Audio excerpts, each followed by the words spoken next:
जय हिंद मेरे प्यारे बच्चों, आप सभी कैसे हैं।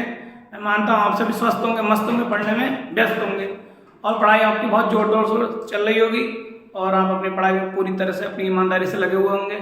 और इस टाइम थोड़ा मौसम ऐसी गड़बड़ाया हुआ सा है, जो यूपी के बच्चे हैं तो मौसम को ध्यान में रखते हुए अपनी सेहत का भी ध्यान रखें, क्योंकि सेहत ठीक होगी तो आपका पढ़ने का जो माइंड काम करता है वो अच्छे से काम करेगा। ठीक है। और हम आपको एक बहुत जरूरी बात बताना चाह रहे हैं। जिन बच्चों ने पूरे साल अगर नीट की तैयारी की है, कहीं बाहर रहकर या कहीं भी, जिसने भी जो मेरी वीडियो देख रहे हैं, जहाँ तक मेरी वीडियो पहुँचेगी, तो उन लोगों से एक रिक्वेस्ट है कि वो ना इस टाइम ज़्यादातर सोशल मीडिया की चीज़ें, मतलब जो भी क्लास उन्होंने ली हैं उनके जो नोट्स बनाए अपने वो रिवाइज करें। इस टाइम बार उन्हीं चीज़ों को ना करें, क्योंकि वो चीज़ एक बार पढ़ने के बाद जो आपके नोट्स में लिख गई है, उसके बाद जो उसका नोट्स का रिवीजन करने में कम टाइम में ज़्यादा रिवाइज कर लोगे, वीडियो इतनी नहीं देख पाओगे। ठीक है। और ऐसा ही आपको हर टाइम करना है। कभी भी अगर किसी भी चीज़ को, जो भी बच्चे ऐसे मान लो कोई भी क्लास लेते हैं, तो उनको एक बार क्लास को करें, अच्छे से करें और फिर अपने नोट्स बना लें। क्योंकि नोट्स बनाने के बाद एक तो आपको बहुत सारी चीज़ें का मतलब अपने आप से करोगे तो कम टाइम में ज़्यादा हो जाएंगी, और ज़्यादा होने के बाद फिर आप क्या बोलते हैं, जो आपके शारीरिक बिगाड़ जो हो जाता है, मतलब इससे वीडियो बार देखने से एक तो आदत ही आ जाती है कि आपका मन करता है नोट्स नहीं बनाऊं, और ये आप देखोगे कि जब बार वीडियो देखोगे तो सोचोगे इसका देख के रिवाइज कर लूं, नोट्स बनाने का मन नहीं करेगा। इसलिए आप नोट्स जरूर बनाएं। जब एक बार वीडियो देख के उसके बाद कोशिश करें कि उसी नोट्स को पढ़ें बार। अगर कोई क्वेश्चन में लग रहा है कि हाँ ये क्लियर नहीं है, तो उसको दोबारा वीडियो पे जाएं, वरना अन्यथा ना जाएं। क्योंकि अगर आप उसके आदी हो गए तो आपको एक नोट्स बनाने की आदत पूरी छूट जाएगी, और नोट्स और साथ साथ आपका जो आंखों का जो मतलब आंखें जो वो कमजोर रहेंगी, और आप बहुत मतलब उसके आदी हो जाओगे बहुत बुरी तरह, और आप कुछ नहीं कर पाओगे। इसलिए आपको अपने नोट्स को जरूर पढ़ना है। जितने क्वेश्चन ज़्यादा से ज़्यादा लग जाएं, जितने भी ज़्यादा से ज़्यादा लग जाएं, उतने क्वेश्चन लगाएं इस टाइम पे, क्योंकि लास्ट टाइम ऐसा है कि आपको क्वेश्चन ही लगाने हैं। ठीक है। तो हम 2022 का क्वेश्चन पेपर करा दिए थे, थोड़े बहुत ही क्वेश्चन बचे होंगे, वो हम आपको एक थोड़ा एक बोर्ड की व्यवस्था कर रहे हैं अलग टाइप के, तो उसमें कराएंगे बाकी, क्योंकि वो बड़े क्वेश्चन बहुत टाइम लगता है लिखने में। तो हमने 2021 का पेपर शुरू किया है। तो ये 6 क्वेश्चन अभी लिखे हुए हैं, 1 2 3 4 5 6। ठीक है। 2 क्वेश्चन में तुरंत लिख दूंगा, वीडियो में बने रहिएगा। बहुत मजेदार क्वेश्चन और कॉन्सेप्ट के साथ बता जाएंगे। ये आपके क्वेश्चन जो भी जिनके बच्चों के कॉन्सेप्ट क्लियर नहीं है, उनके कॉन्सेप्ट भी क्लियर हो जाएंगे। ठीक है। तो चलते हैं पहले क्वेश्चन पे। BH3 is a planar and electron deficient. Plane का मतलब पता है, समतलीय होता है, और इलेक्ट्रॉन डेफिशिएंट का मतलब होता है जिनमें इलेक्ट्रॉन की कमी होती है। Compound hybridisation and number of electrons, ये बताना है कि कौन सा हाइब्रिडेशन शो करेगा, मतलब BF3 कौन सा हाइब्रिडेशन शो करेगा, एक तो ये बताना है, और इसमें बताना है नंबर ऑफ इलेक्ट्रॉन्स कितने होंगे अराउंड द सेंट्रल एटम। मतलब जो सेंट्रल एटम जैसे B मानना है तो इसके चारों ओर कितने इलेक्ट्रॉन होंगे, ये बताना है। तो बताना है तो हम कैसे निकालते हैं BF3 का, ये कहते हैं इसका स्ट्रक्चर बनता है कुछ इस टाइप से, एक F 2F ट्रायंगुलर टाइप का बनता है, ट्रायंगुलर। तो जब ये होता है तो जब अब हमारा जो संकरण निकालने का टाइप होता है वो होता है, हम देख लेते हैं सिग्मा बॉन्ड कितने हैं और लॉन पेयर कितने हैं। तो इसमें देखो सिग्मा बॉन्ड कितने हैं, सिग्मा प्लस लॉन पेयर मिलकर क्या कहलाता है, हाइब्रिडेशन कहलाता है। क्या कहलाता है, हाइब्रिडाइजेशन। सिग्मा बॉन्ड कितने हैं, 1 2 3 लॉन पेयर कोई है नहीं। लॉन पेयर बोलते हैं जब इलेक्ट्रॉन जब शेयरिंग के बाद जो इलेक्ट्रॉन फ्री रह जाते हैं उन्हें बोलते हैं लॉन पेयर। तो अब इलेक्ट्रॉन के बाद शेयरिंग के बाद इलेक्ट्रॉन बचेगा, 3 इलेक्ट्रॉन होते हैं, तीनों शेयर हो गए, तो सिग्मा बॉन्ड कितने बन जाती है, और 0 इलेक्ट्रॉन का कितना हो गया, 3 टोटल होता है sp2। देखते हैं sp2 किस में है, एक इसमें sp2 और एक इसमें। तो यानी कि ये वाला ऑप्शन तो पहले कट हो गया, दूसरा और तीसरा ऑप्शन पहले ही कट हो गया। अब बचा क्या, फर्स्ट और फोर्थ। अब देखना है कि इसमें इलेक्ट्रॉन 8 है या 6 है। अगर इलेक्ट्रॉन 8 होते हैं वो इलेक्ट्रॉन डेफिशिएंट होते नहीं, क्योंकि सब सेंट्रल एटम हाइड्रोजन को छोड़ के सब कितना पूरा करना चाहते हैं, 8 पूरा करना चाहते हैं, ऑक्टेट पूरा करना चाहते हैं। तो 8 पूरा करना चाहते हैं, तो इसके बाद अगर 8 होते तो क्या इलेक्ट्रॉन डेफिशिएंट होता ही नहीं। क्या है इसमें कितने होंगे, 6 कैसे होंगे, 1 2 3 तो इसके होते हैं, और 3 ऐसे ले लेता है शेयरिंग, एक लेकर तभी बॉन्ड बनाता है सिग्मा बॉन्ड। तो एक इसका एक इसका एक इसका एक इसका एक इसका एक इसका, तो 6 हो गए। तो हमारा आंसर आएगा sp2 और 6 इलेक्ट्रॉन।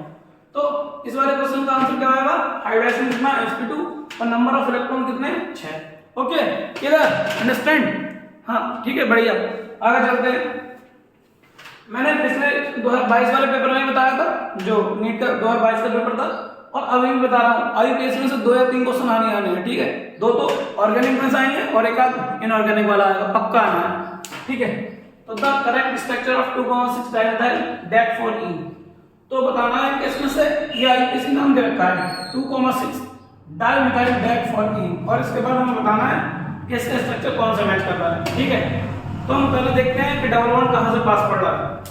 डबल बॉन्ड कहां से पास पड़ रहा है, क्योंकि इसमें जो प्रीफिक्स होता है, ये जो है प्रीफिक्स होते हैं, सब्स्टिट्यूएंट ग्रुप भी बोलते हैं इनको। तो ये पास कहां से पड़ रहा है देखते हैं, लेकिन अगर इसे नहीं देखेंगे हम, जब सफिक्स ये आते हैं डबल बॉन्ड सिंगल बॉन्ड आते हैं तो हम इन्हें देखते हैं, बोलते हैं सफिक्स। और ये दो टाइप के सफिक्स होते हैं, प्राइमरी सफिक्स और secondary suffix. Single bond, double bond, triple bond, ये होते हैं प्राइमरी सफिक्स, और सेकेंडरी सफिक्स आपको पता ही है, वही OH और COOH, ये सब सेकेंडरी सफिक्स होते हैं।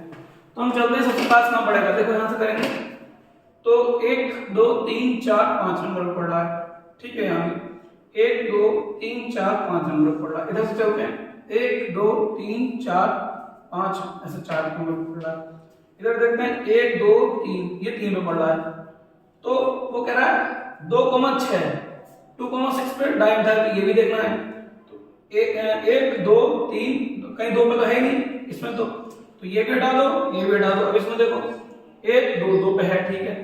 3, ये क्या आ गया, इस पे बोला इन कितने नंबर पे, चौथे पे, इस पे कितना आ गया, तीसरे पे, तो ये भी हटा दो। कौन सा वाला स्ट्रक्चर आएगा, ये देखो 1 2 3 4 5 6 7 8 और 9 10।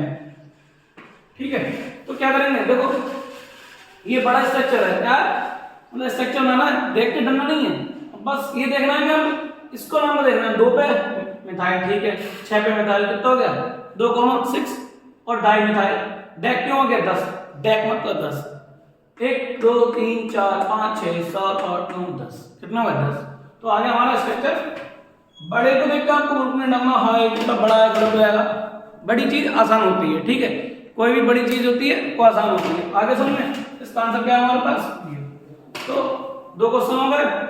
अब चलते हैं इथाइलिन डाइएमीन टेट्राएसीटेट, ये भी देखो, इसमें बताना है आयनिज कैसे होता है। ये ट्राइडेंटेड ligand with 3 nitrogen donor atoms, मतलब ये कह रहा है ये त्रिदंतक।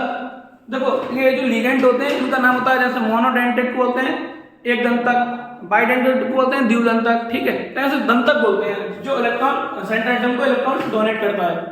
तो ट्राइडेंटेड मतलब 3 ligand with 3 nitrogen atoms, hexadentate ligand with 4 oxygen and 2 nitrogen atoms. ठीक है, ये कह रहा है, इसमें कह रहा है कि होते हैं ट्राइडेंटेड होता है, और तीनों क्या होता है, जो इलेक्ट्रॉन डोनेट करता है वो नाइट्रोजन एटम डोनेट करता है, क्या करता है, नाइट्रोजन एटम डोनेट करता है। हमें बताना है hexadentate ligand with 4 oxygen and 2 nitrogen atoms. ठीक है, ये है यूनिडेंटेड मतलब एक, और bidentate ligand with 2 nitrogen donate atoms. ठीक है भाई, अब बताना कौन सा होता है, तो इसका आंसर होता है ये दूसरा वाला, हेक्साडेंटेड होता है। EDTA क्या होता है, हेक्साडेंटेड। कभी कभी इसका पूरा नाम भी पूछ लेता है, तो इसका नाम याद रखना, ethylene, E for ethylene, D for diamine, T for tetra, A for acetate. तो EDTA का पूरा नाम होता है, EDTA का ये होता है इथाइलिन डाइमीन टेट्रा एसीटेट। जो ये तो दोनों 11 वाले बच्चों के लिए आसान थे, क्योंकि 11th में टॉपिक है, ये वाला टॉपिक 12th में है, कोऑर्डिनेशन कंपाउंड। ठीक, और जो 12th में कर चुके हैं और या जो तैयारी कर रहा है उन्होंने पढ़ रखा हुआ आराम से। ठीक है, इसका स्ट्रक्चर बता देता हूँ कितना जरूरी होता है, पता होना कि कैसे है ये मैं रफ कर देता हूँ इधर, और इधर बता देता हूँ उसको। ठीक है,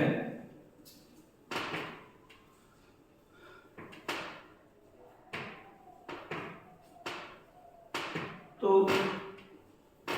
कैसे होता है, ये आता है CH2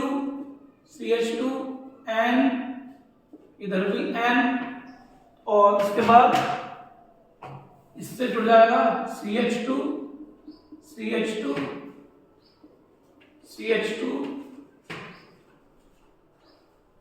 और CH2, इसके बाद CH2 से जुड़ेंगे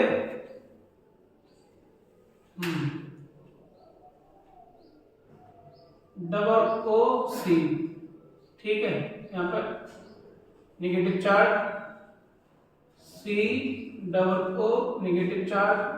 ठीक है, ऐसे यहाँ पर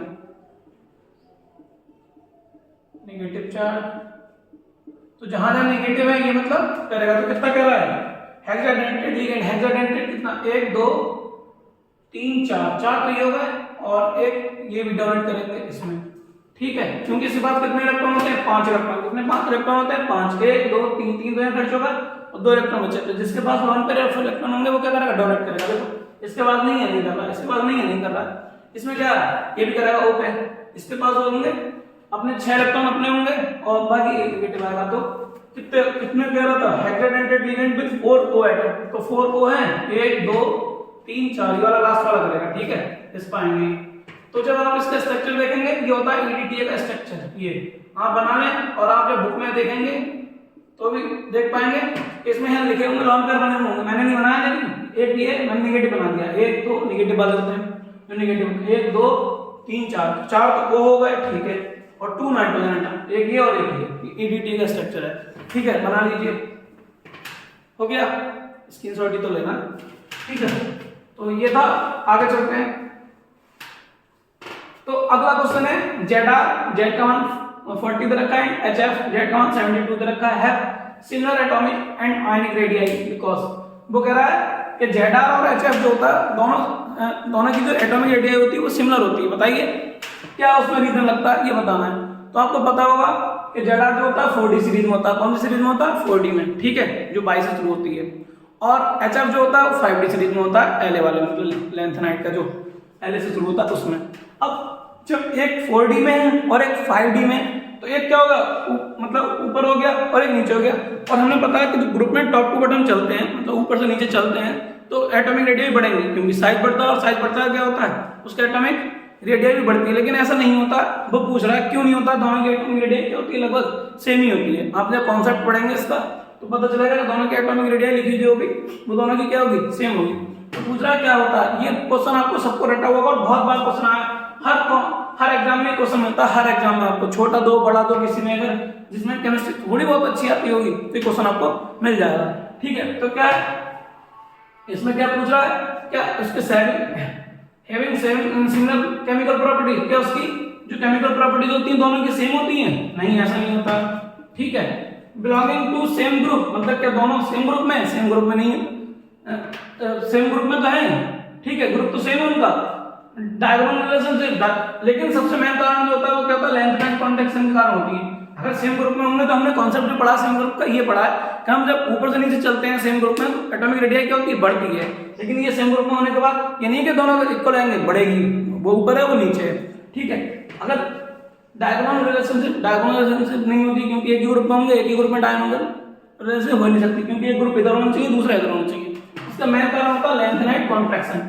ये 12th का टॉपिक है, जो 11th के बच्चे हैं उनको 12th में ये वाला पूरा अच्छे से समझा जाएगा, ठीक है। जो बच्चे अब आएंगे और अगर जिसने पढ़ रखा उनको बहुत अच्छे से पता होगा ये क्वेश्चन कितना इंपॉर्टेंट है, ठीक है, बताने की जरूरत है नहीं। अगला क्वेश्चन है, बहुत अच्छा क्वेश्चन है, इसमें इंपेरिकल फार्मूला सॉल्व करना है, मैं आपको बोर्ड पे बता देता हूं सॉल्व करके।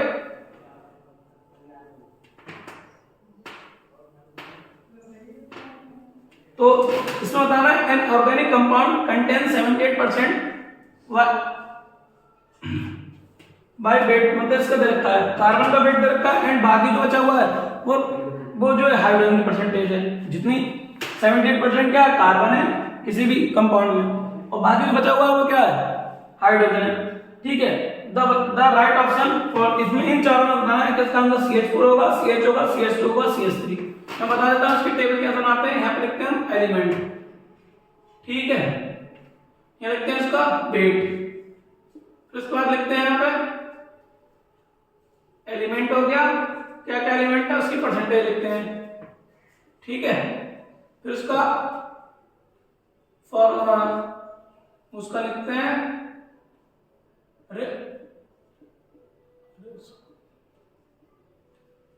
आपेक्षिक अनुपात लिखते हैं उसको, आपेक्षिक हिंदी में बोलते हैं आपेक्षिक अनुपात, रेस्पेक्टिव रेशो, ठीक है। और फिर लिखते हैं सिंपल रेशो, सिंपल रेशो, सरल अनुपात, ठीक है।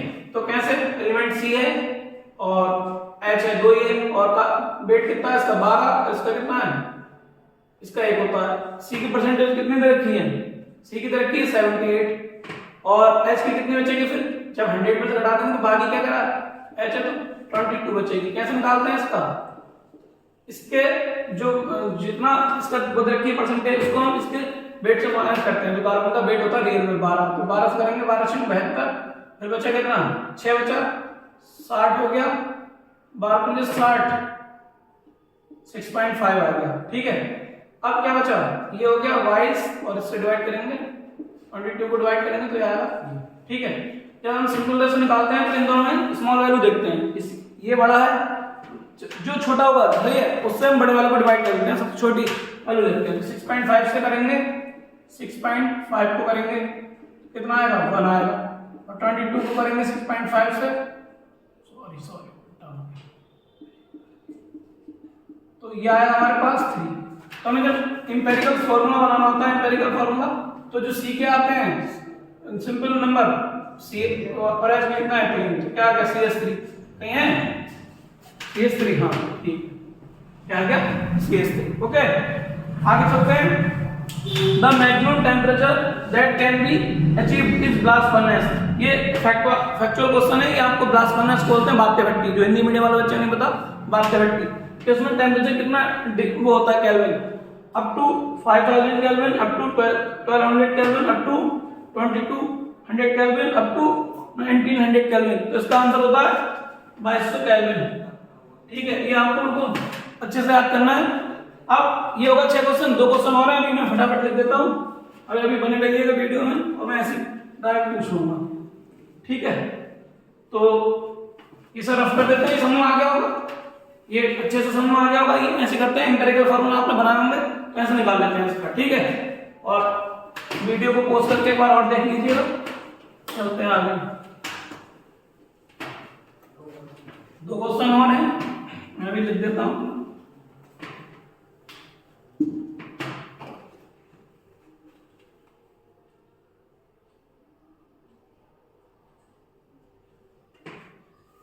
देखो एक क्वेश्चन है, क्वेश्चन नंबर 7, एसीटोन, एसीटोन का सूत्र सबको पता होगा। ठीक है, इसकी पहला जो रिएक्शन करानी है वो ग्रिग्नार्ड रिएक्शन से करानी है, CH3MgBr।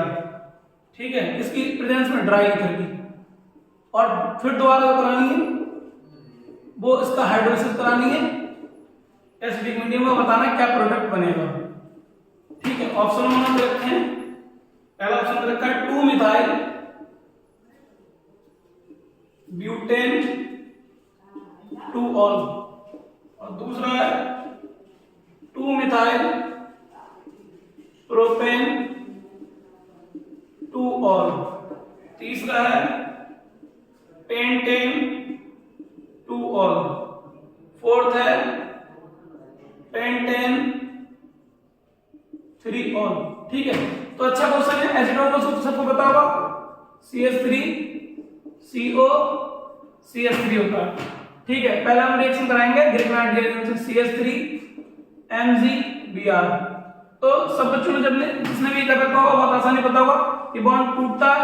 ठीक है, जब ये बॉन्ड टूटता है तो इस पर कैसा चार्ज आएगा नेगेटिव, और इस पर कैसा आएगा पॉजिटिव। जब बॉन्ड टूटेगा तो लेता है इलेक्ट्रॉन, ठीक है, इसमें बोलते हैं हेटेरोलिटिक फ्यूजन होता है, तो ये लेगा ही है, तो इस पर नेगेटिव चार्ज आएगा, इस पर क्या आएगा पॉजिटिव। अब हम इनमें देखते हैं तो ये मेटल है, इस पर पॉजिटिव चार्ज होगा और इस पर क्या होगा नेगेटिव, तो नेगेटिव वाला पॉजिटिव पे आकर जुड़ जाएगा और पॉजिटिव वाला नेगेटिव पे आकर जुड़ जाएगा। तो कुछ इस टाइप से आएगा CH3COMgBr। ओके, और नीचे आएगा CH3, ये भी CH3। ठीक है, कितना आ गया। उसके बाद हम इसकी क्या करा देते हैं हाइड्रोलिसिस, किसकी प्रेजेंस में H2O H पॉजिटिव की प्रेजेंस में हाइड्रोलिसिस करा दी।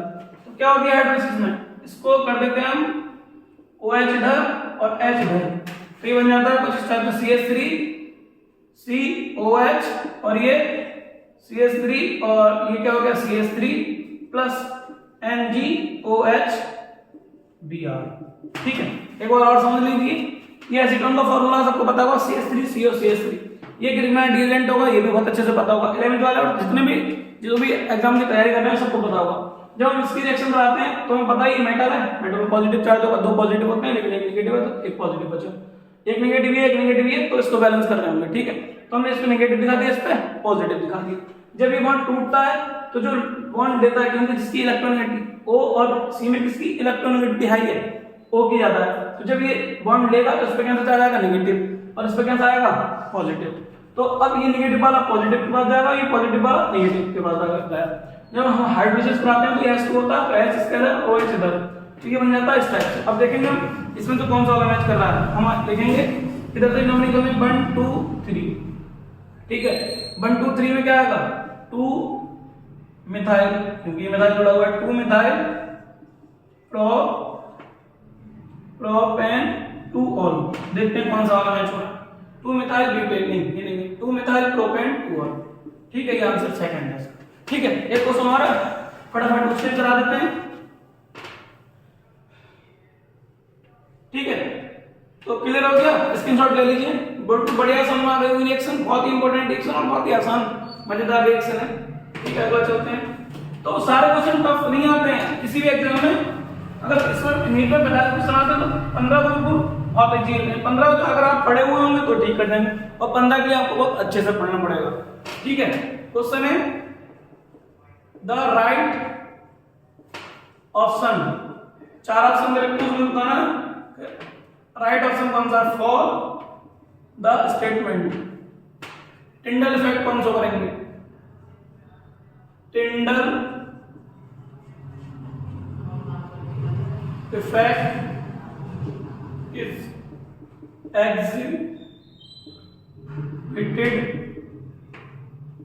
बाय इस, कौन सा करेगा, यूरिया सॉल्यूशन, ठीक है। दूसरा NaCl सॉल्यूशन, ठीक है। तीसरा ग्लूकोज सॉल्यूशन, ग्लूकोज लिखा हुआ है, मध्य समझ आ रहे हो, ठीक है। स्टार्च सॉल्यूशन, स्टार्च सॉल्यूशन, तो आपको पता है यूरिया सॉल्यूशन बिल्कुल ट्रू सॉल्यूशन होता है, सेम होता है। NaCl भी नहीं होता है, ठीक है। ग्लूकोज भी नहीं होता, तो ये भी नहीं है, ये भी नहीं है, ये भी नहीं है। इसका बिल्कुल पका आंसर है स्टार्च सॉल्यूशन, ठीक है। क्योंकि स्टार्च क्या होता है, कोलोइडल सॉल्यूशन होता है, और जो कोलोइडल सॉल्यूशन होते हैं वो क्या करते हैं, टिंडल इफेक्ट। टिंडल इफेक्ट हमने उसमें पढ़ रखा होगा बहुत अच्छे से। इसमें कौन बन जाता है, जो जब सॉल्यूशन से गुजर जाता है, इससे भी गुजरा है, इससे भी गुजरा है, इससे नहीं होगा, लेकिन जब स्टार्च से गुजर जाएगा, मतलब पास कर जाएगा, तो ये कौन टाइप में बन जाता है। और जब कौन टाइप में बन जाता है तो इस टाइप को क्या बोलते हैं, हम टिंडल इफेक्ट बोलते हैं। क्या बोलते हैं, टिंडल इफेक्ट। तो ये आज के थे 8 क्वेश्चन थे, ठीक है। आपको बहुत अच्छे से समझ में आए होंगे और आपने बहुत अच्छे से इनको समझा भी होगा। तो आप ऐसे ही बने रहिए और आपको मजेदार क्वेश्चन कराते रहेंगे और आपके कॉन्सेप्ट क्लियर कराते रहेंगे, ठीक है। और बहुत अच्छे से आपको तैयारी हो जाएगी अगर आप बने रहेंगे तो। जो आपने पूरे साल पढ़ा है उसके साथ साथ क्वेश्चन भी करेंगे आप। ये नहीं कि मैं ही करा रहा हूँ, आप इन पर तभी आइए जब आपको जरूरत पड़े कि ये क्वेश्चन का टॉपिक क्या निकल कर आएगा, मतलब कौन वो क्या आंसर आएगा।